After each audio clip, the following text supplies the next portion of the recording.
يا صباح القمر عليكم. أصبحنا وأصبح الملك لله ولا إله إلا الله. تعالوا نشوف اليومية بتاعتي كانت كام النهاردة وعملت ايه بيها طول اليوم بفضل ربنا. هو اليومية بتاعتي مش ثابتة، يعني هو لو جوزي كان معاه أكتر ربنا يرزقه يا رب كان هيديني أكتر، بس هو النهاردة كان مديني 50 جنيه، فهحاول أعمل بيها اللي أنا محتاجاه كله إن شاء الله. أول حاجة كده، هو أنا من بالليل كنت عندي كان عندي شوية دقيق، فعملت بيهم شوية فايش يعني، فقلت فرصة كويسة قوي ان انا النهارده ادخل لبن، لان عشان معايا اطفال يعني بحاول ان انا ادخل لهم مره لبن مره جبنه مره حاجه هم نفسهم فيها، خلاص يبقى النهارده الفطار دوت اللي هم نفسهم فيه، او الغدا برضو. فان شاء الله ما دام ربنا كلف اعان، فمهما كانت اليوميه ايه ان شاء الله بتتدمر وبنعمل بيها كل حاجه. فالنهارده حطيت لهم، انا كنت جايبه ايه بقى النهارده، جبت ب10 جنيه لبن نص كيلو، وجبت كمان عملت لهم كوبايه هي الصغيره او وسط، يعني كوبايه كويسه، وشويه الفاش ده كل واحد واخد طبق زي ده. وجبت ايه تاني، جبت نص كيلو رز كان ب15.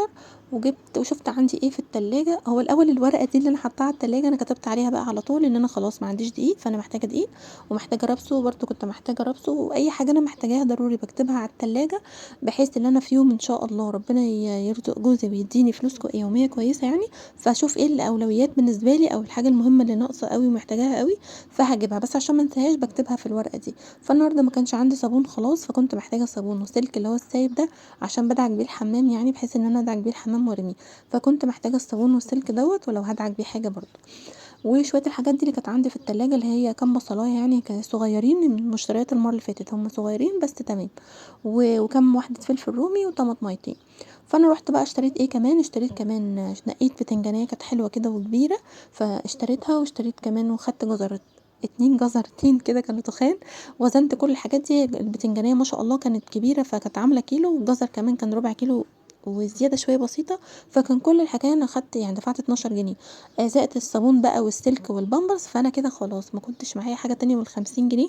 فللاسف النهارده مش هينفع اشيل حاجه على جنب للاساسيات اللي هي الميه والنور والغاز والحاجات دي، يعني اللي انا كنت بقول عليها اقساط يعني.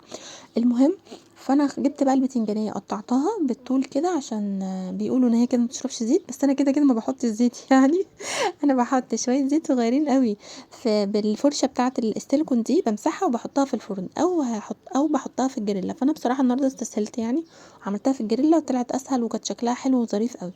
المهم شويه الجزر والبسله دول كانوا عندي في الفريزر، انا مخزنه كيس واحد بسله فخدت منه حبه صغيرين، وبقيه البسله اللي عندي دي هبقى استخدمها في يوم تاني يعني. شويه البصل قطعتهم كده رقيقين على شويه التوابل الموجوده عندك، بس انا كان عندي فلفل اسود وكمون استخدمتهم، فهدعك بيهم البصلايه كده كويس قوي، وهستخدمهم في اكله حلوه قوي. يبقى انا كده شويت انا كمان لقيت بطاطايه واحده بس في التلاجة طلعتها، يعني شويتها مع البتنجانه وشويت الطماطم. الطماطم بتدي طعم حلو قوي للاكله دي. وشويت ايه تاني، وشويت الجزر والبتنجان والبسله والجزر كانوا نيين اللي هما متقطعين دول.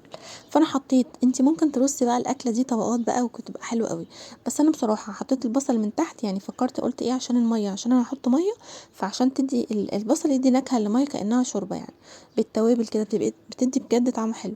وحطيت الجزر بقى الاول، وبعد كده البطاطس، تقدري تعملي طبقات بقى، حطي بقى الشكل اللي انت عايزاه براحتك، بس انا والله بصور بايد وبعمل بايد وكمان بنتي جنبي عماله تزن عايزاني اشيلها، فمضغوطه شويه، فيعني ايه على قد ما اقدر عملتها كده. وحطيت الطماطم بعد كده، لان هي أنا مش عايزاها تتهري اكتر من كده، كده كده مستويه، بس بتدي نكهه حلوه قوي وهي مشويه كده في طعم الاكله دي. حطيت بقى بقيه الخضار اللي هو دوت. تقدري لو عندك بطاطس اكتر، هي انا بحب طعم البطاطس فيها قوي، بس بقى ايه انا مشتريتش بصراحه بطاطس النهارده، خدت بس استكفيت بالبطاطسايه اللي كانت عندي وخلاص. حطيت بقى البتنجان داير داير، انا ما حطيتش كل الخضار برضو، وما حطيتش الرز كله برضو.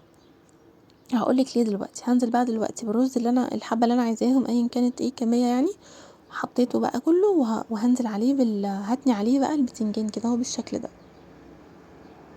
يبقى انا كده بفضل ربنا اشتريت ب10 لبن وب15 جنيه رز، واشتريت كمان ب12 جنيه الخضار، واشتريت كمان الصابون والسلك، فانا كده خلاص صرفت ال50 جنيه.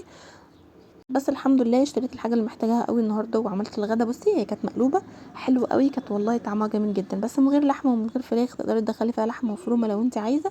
والحله الصغيره اللي هناك دي كنت عامله فيها مقلوبه صغيره بقى لجوزي، عشان جوزي كان هيتاخر في اليوم ده، عشان لما يجي اعمل له مقلوبه برضه. يا رب تكون فكرتي النهارده عجبتك، وشكرا لو وصلتي لحد هنا.